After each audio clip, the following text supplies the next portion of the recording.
అమ్మా ఈ సర్ది పాడుగాను మా నాన్న తగ్గుతలేదు కదా. ముక్కుల నుంచి నీళ్లు గారుతున్నా, గొంతు నొప్పి పెడుతున్నా, వార్తలు చదవాల్సి వస్తుంది. కొలువుకు సెలవు పెడదామంటేనేమో కుదరది, యాంకర్ అమ్మ కొలువాయే. ఇక ఇట్లయితే కుదరదని ఇంత జిందా తెలిసి మాత్రం సాయిలు వేసుకుందా అయినా తగ్గలే. ఇంత నషం ముక్కులో పెట్టుకున్నా అయినా తగ్గిపాడుగాలే. పాలల్లా మిరియాలు వేసుకొని అయినా పానమంతా కుసకుసనే ఉన్నది. అబ్బా నేను కూడా గీసారి లెక్క గా దవాఖానకు మంచిగా ఉండనిపిస్తుంది.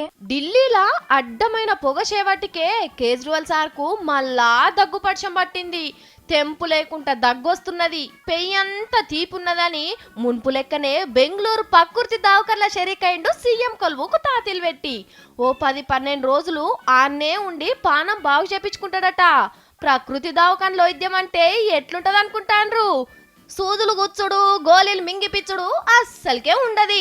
ఎగిల్ వారంగానే లేచి 4-5 కిలోమీటర్లు నడవాలి, అటెంక యోగా చేయాలి. ఆకలైతే పచ్చి కూరగాయల భోజనమే తినాలి. సమరు వస్తువులు నోటికి దూరం పెట్టాలి. పొద్దుకు 4 మాటల కాకరకాయ పసరు తాగాలి. ఇప్పుడు ఇవన్నీ వేస్తుండు ఢిల్లీ సీఎం. పోయినేడాది గిట్లనే తెంపులేని దగ్గుతోని మొసమర్రకుంట అయ్యే వరకు ఇదే దవాఖాన్ల షరీకై పానం అల్కా వేసుకున్నాడు. దెబ్బకు దగ్గు పడిచం, షుగర్ గీగర్ అన్ని తోక వీక్నాయి. మప్లర్ ఇప్పేసి తిరిగే అంత హుషారైండు.